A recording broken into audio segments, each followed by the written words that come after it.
अस्सलाम वालेकुम, मैं हूं इमरान आज़म और आप देख रहे हैं मेरा यूट्यूब चैनल इमरान आज़म व्यूज़।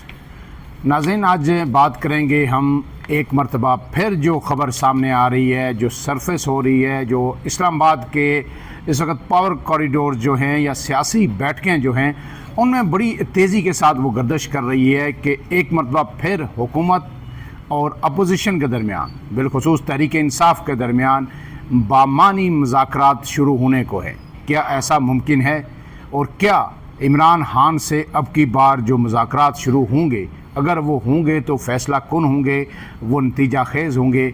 इस हवाले से इस वक्त इस्लामाबाद में कई तरह की ख़बरें और जो थेरीज़ हैं वो गर्दिश कर रही हैं। अब इनकी हकीकत कितनी है इस पर भी हम बात करेंगे, लेकिन ये भी आपको बताएंगे कि ये होना ज़रूरी है या नहीं। क्या ये सिर्फ़ एक जो है र्यूमर्स है, सोशल मीडिया की ख़बरें हैं, या मीडिया के अंदर सिर्फ स्पेकुलेशन की जा रही हैं? लेकिन इससे पहले आपसे गुजारिश कि अगर आप मेरे चैनल पर नए हैं तो इमरान आज़म व्यूज़ को सब्सक्राइब कीजिए, वीडियो पसंद है तो इसे लाइक और शेयर ज़रूर कीजिएगा। अब आते हैं जो है टॉपिक पे। तो जनाब, चीज़ों को थोड़ा सा कनेक्ट करने की ज़रूरत है, डॉट्स को मिलाने की ज़रूरत है। आपको पता है कि जो है एक तस्वीर बड़ी वायरल हुई और मसाफा हुआ वज़ीर आज़म पाकिस्तान शहबाज शरीफ और PTI के जो चेयरमैन हैं बैरिस्टर गौर के दरमियान जो है बजट इजलास के दौरान, और उस पर PTI के अंदर से तनकीद भी आई कि जी ये बैरिस्टर गौर साहब जो है एक ऐसे शख्स से मुसाफा कर रहे हैं और इतनी गर्मजोशी से कर रहे हैं जिसकी वजह से इमरान खान पूरी PTI इस वक्त ज़ेर अताब है। लेकिन फिर उसे पस पर्दा जो ख़बर सामने आई उसमें यह कहा गया, ये दावा किया गया कई हलकों की जानिब से कि शहबाज शरीफ ने PTI चेयरमैन को एक मरतबा फिर दावत दी है कि आप आएँ, हमारे साथ बैठें, हम सियासी इस्तेहकाम चाहते हैं, बामानी मुज़ाकरात चाहते हैं, आप आएँ और हमारे साथ डायलॉग करें। और एक तरह से उन्होंने पैगाम भिजवाया इमरान खान के लिए अडयाला जेल के अंदर।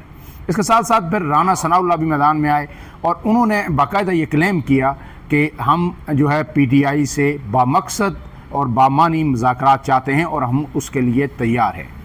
इसके साथ साथ फिर जो है सोहेल वड़ाइच साहब ने एक कॉलम लिखा और उसमें भी उन्होंने इशारों में, कनायों में ये बात करने की कोशिश की कि इमरान खान का ज़िक्र जो है वाशिंगटन के अंदर भी हुआ। जब डोनाल्ड ट्रंप और फील्ड मार्शल की मुलाकात हुई तो उसमें इमरान खान की जो कैद है उस हवाले से भी गुफ्तगू हुई और ये बात यहाँ तक भी हुई कि इमरान खान ये दावा कर रहे थे कि जब डोनाल्ड ट्रंप आएंगे तो वो उन्हें रिहा करवा देंगे। लेकिन उसमें ज़्यादा उन्होंने डिटेल नहीं बताई। ज़ाहिर है वो टोटली जो गुफ्तगू हुई है उसकी जो जुज़ियात अभी तक कहीं भी सामने नहीं आई और ना कोई ये रिस्क ले सकता है साफ़ी कि जो है अगर 100% चीज़ ऑथेंटिक ना हो तो उसको वो उस पर गुफ्तगू करे। लेकिन उसका लुब-ए-लबाब ये था कि एक चीज़ जो अमरीकी इंतज़ामिया की जानिब से इन तमाम मुलाकातों में पाकिस्तान की आला अस्करी क़यादत से कही गई है कि पाकिस्तान के अंदर सियासी इस्तेहकाम पैदा करें और इसके लिए आप जो करना चाहते हैं वो आप करें, लेकिन सियासी इस्तेहकाम पैदा करें। इसके बाद आगे आ जाते हैं जनाब। तो फिर आपने देखा कि DGI SPR की जानिब से BBC को एक इंटरव्यू दिया गया और उसमें गुफ्तगू की गई। जो सबसे अहम जो उसका क्रक्स था, जो सबसे ज़्यादा जो चीज़ हाईलाइट हुई वो यही थी कि एक दफ़ा फिर उन्होंने कहा कि हमारा सियासत से पाक फ़ौज का कोई ताल्लुक़ नहीं है। सियासतदान जो है आपस में मुज़ाकरात करें, सियासी जमातें आपस में बैठें, गुफ्तगू करें और तमाम मसाइल का हल निकालें। ये एक तरह से गोया जो उनकी पॉलिसी स्टेटमेंट थी, ये अमेरिका के वज़ीर आज़म के जो फील्ड मार्शल के दौरे के बाद पहली दफ़ा ISPR की जानिब से या फ़ौज की जानिब से मुल्क की सियासी सूरत हाल पर किसी भी किस्म का पहला जानदार तबसरा आया था। और ज़ाहिर है BBC को जब आप इंटरव्यू दें, वॉइस ऑफ अमेरिका को दें, तो फिर वो हर जगह वो कोट होता है और उसे पाक फ़ौज के ज़ाहिर है तर्जमान का जब बयान है तो उसे पाक फ़ौज की पॉलिसी ही समझा जाएगा। तो उन्होंने ये कहा कि हमारी तरफ से जो है गो हेड है सियासी जमातों को आपस में बैठें और गुफ्तगू करें और मसाइल का हल निकालें। मसाइल क्या? कोई पीपल्स पार्टी और जो है नून लीग ने मुज़ाकरात तो नहीं कर रहे हैं, पीपल्स पार्टी और MKM और JUIFA या नून लीग ने तो नहीं बैठना। मुज़ाकरात यही होने हैं कि जो इस वक्त हुकूमत के अंदर जमातें शामिल हैं उनके, ये ख़ास करके मुस्लिम लीग नून के और PTI के होने हैं और उनका इशारा भी उसी जानिब था। अब इसके बाद आते हैं कि क्या ऐसा मुमकिन है? क्या फौरी तौर पर कोई बड़ा ब्रेक थ्रू हो सकता है? तो मेरी राय में, ज़ाती राय में, फौरी तौर पर कोई बड़ा ब्रेक थ्रू नहीं हो सकता कि आप कहें कि विद इन डेज़ ये मामला बहुत तेज़ी से आगे बढ़ेंगे और ऑल ऑफ अ सडन जिस तरह पाकिस्तान और भारत की जंग में सूरत हाल बदल गई थी 2 से 4 दिनों में, उसी तरह सब कुछ बदल जाएगा और इमरान खान बाहर आ जाएंगे। ऐसा नहीं होगा।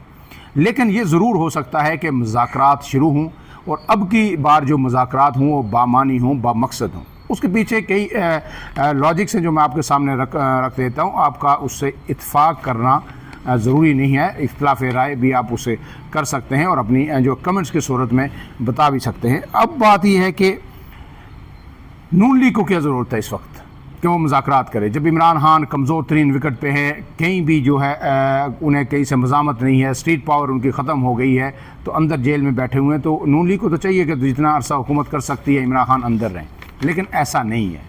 मुल्क के अंदर अगर सियासी इस्तेहकाम आना है तो वो एक ही सूरत में आ सकता है कि जब इमरान खान से बातचीत हो, वो रज़ामंद हों, उनके साथ निगोसिएशंस हों, टर्म्स ऑफ रेफरेंस उनके साथ तय हों, वो बाहर निकलें और फिर मुल्क के अंदर एक पॉलिटिकल स्टेबिलिटी आएगी। अब इस सब में जब आप देखते हैं मुख्तलिफ़ चीज़ें, तो PTI जो नून लीग है, आपको पता है कि मखसूस नशिस्तों का फ़ैसला आ गया, जिसे बड़ी अरसे से जिसका इंतज़ार किया जा रहा था, नज़रसानी मुस्तरद हो गई। अब जो है कौमी असम्बली के अंदर तकरीबन 22 नशिस्तें जो है वो हुकूमती इताअत को और मिलेंगी, और जब ये और मिलेंगी तो फिर आप जो है असम्बली के अंदर 2/3 अक्सरियत जो है इस वक्त हुकूमती इताअत को हासिल हो चुकी है। PTI की अब ज़रूरत नहीं है किसी भी लम्हे। तो जब 2/3 अक्सरियत हासिल हो गई है तो फिर PTI से डरने की ज़रूरत नहीं है। अब जो है आप आ सकते हैं। इमरान खान अगर बाहर आएँ भी वो जलसा जुलूस कर सकते हैं, इससे ज़्यादा कुछ नहीं कर सकते। हुकूमत गिराने की पोजीशन में नहीं होंगे। और जब आपको 2/3 अक्सरियत मिल गई है तो फिर जो है आप जो है 27वीं आइनी तरमीम भी कर सकते हैं। इस वक्त 27वीं आइनी तरमीम लोग जो है इस पर शर्तें लगा रहे हैं कि 27वीं आइनी तरमीम होगी, और उस तरमीम में जिस तरह 26वीं तरमीम में बहुत कुछ लपेट के दिया गया था उसमें भी दिया जाएगा। और हो सकता है कि सुप्रीम कोर्ट ऑफ पाकिस्तान को ही ख़त्म कर दिया जाए और सुप्रीम कोर्ट की तर्ज की अदालतें तमाम सूबों को अंदर बना दी जाएंगे। हाई कोर्ट के बाद वहाँ पे जो है अपील हो, और सुप्रीम कोर्ट की कोई हैसियत जो है इस वक्त भी अंडरमाइन है, शायद बिल्कुल ही ख़त्म हो जाए ऐसा। और हो सकता है बहुत सारी और नई चीज़ें उसमें ऐड हों। अब इस सब के साथ जो है अगर ये मुज़ाकरात नहीं होते तो इमरान खान चैन से बैठने वाले आपको पता है नहीं है। वो हर दिन कोई ना कोई कॉल दे देते, कुछ भी ना हो तो रोज़ अडयाला जेल के बाहर एक नया शुगल लगा होता है। अलीमा खान वहाँ पे होती हैं, PTI लीडर्स वहाँ पे होते हैं, मीडिया टॉक्स करते हैं, पकड़ दकड़ होती है, गिरफ्तारियाँ होती हैं, और रोज़ मीडिया के अंदर एक अनरेस्ट जो है पॉलिटिकल अनरेस्ट वहाँ पे मीडिया के अंदर शो होता है और क्रिएट करने की कोशिश की जाती है। अब जब तक ये चीज़ें ख़त्म नहीं होंगी, अडयाला जेल का किस्सा तमाम नहीं होगा, मुल्क के अंदर जो है सियासी तौर पर इस्तेहकाम किसी सूरत नहीं आ सकता। इसलिए अब की बार मेरे ख्याल में एक संजीदा आखिरी कोशिश होगी कि इमरान खान को मनाकर उन्हें राज़ी करके जेल से बाहर लाया जाए ताकि वो इस सिस्टम को डिस्टर्ब ना करें, इसको चलने दें। अब दूसरी तरफ अगर इमरान खान नहीं मानते, PTI पहले ही, मैंने आपको पहले ही कहा था कि अब जो बारगेनिंग होगी उसमें जो इस्टेब्लिशमेंट है या हुकूमत है उनका हाथ अपर हैंड होगा। अगर नहीं होते तो फिर क्या है, एक तो मखसूस नशिस्तें छीन ली गई, PTI कुछ नहीं कर सकी। दूसरा क्या होगा, दूसरा इस वक्त एक सीरियस थ्रेट जो एक वाहिद सूबा है जो इमरान खान का हब है, पॉलिटिकल हब है, KP गवर्नमेंट, खैबर पख्तूनख्वा की गवर्नमेंट, वो भी छीनी जा सकती है।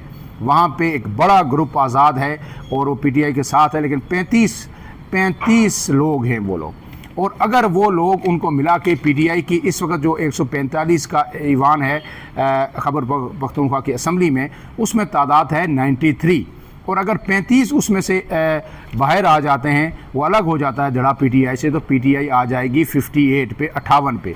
जबकि वहाँ पे जो हुकूमत को बरकरार रखने के लिए बनाने के लिए कम से कम जो है 73 की जो है अक्सरियत ज़रूरी है, सादा अक्सरियत जो ज़रूरी है वो 73 है। और अगर ये 35 जो है, आपको पता है कि अब जो ये नशिस्तें आपको आई हैं मखसूस नशिस्तें, तो 22 कौमी असम्बली में इन सियासी जमातों को मिलेंगी और 55 तमाम सूबाई असम्बलियों में मिलेंगी। उसमें से तकरीबन 25 जो हैं, 21 जो है वो ख़वातीन की मखसूस नशिस्तें हैं और 4 अक़लियतों की, ये खैबर पख्तूनख्वा की जो है असम्बलियों में मिलेंगी, सूबाई असम्बली में दूसरी जमातों को मिल सकती है।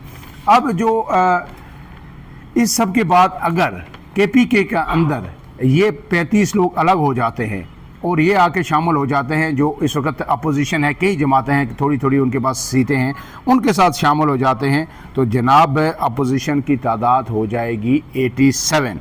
ये 35 शामिल हो जाएंगे, क्योंकि ये मखसूस नशिस्तें जो 25 मिलने के बाद, इससे पहले 27 हैं, अपोजिशन 52 पे पहुंच सकती है, और 52 प्लस 35 ये हो तो ये 87 हो सकती है, और वहाँ भी जो है हुकूमत ख़त्म हो सकती है PTI की खैबर पख्तूनख्वा के अंदर। दूसरी आम तरीन बात यह है कि आज़ाद जो अरकान हैं उनकी फ्लोर क्रॉसिंग की सूरत में भी 63A का इतलाक़ भी नहीं होगा, क्योंकि वो 35 जो लोग हैं, जो ग्रुप है, वो किसी पार्टी का हिस्सा नहीं है। तो एक बड़ी ही दिलचस्प सूरत हाल है। अब अगर KP हुकूमत को भी थ्रेट आ जाती है और इमरान खान जो है इस्टेब्लिशमेंट की या हुकूमत के साथ जो बामकसद मुज़ाकरात नहीं करते और किसी इंगेजमेंट पर नहीं पहुँचते, तो मेरे ख्याल में अगले स्टेप में जो पॉलिटिकल हब है KP के अंदर PTI का, वो भी ख़त्म हो सकता है और वहाँ भी हुकूमत तब्दील हो सकती है। अब देखना यह है कि आया अगले दिनों में इस हवाले से कोई सीरियस अटैम्प्ट होती है या नहीं। फ़िलहाल के लिए इतना ही। इमरान आज़म को दीजिए इजाज़त। अल्लाह हाफ़िज़।